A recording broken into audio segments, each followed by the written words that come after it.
Akibat curah hujan yang tinggi sejak beberapa hari terakhir membuat permukiman warga di Perumnas Antang Blok 10 Makassar terendam banjir, sehingga 20 kepala keluarga terpaksa mengungsi ke masjid yang menjadi posko pengungsian.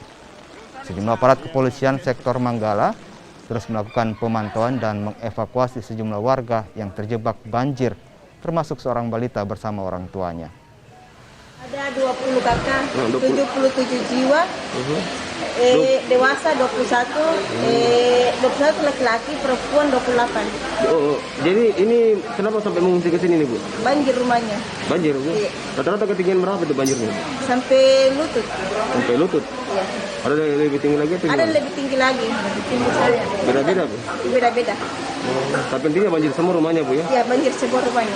Yang kita di lokasi ini ada sekitar 70 orang yang sementara mengungsi dari ketinggian, kemudian ada sekitar 20 kakak.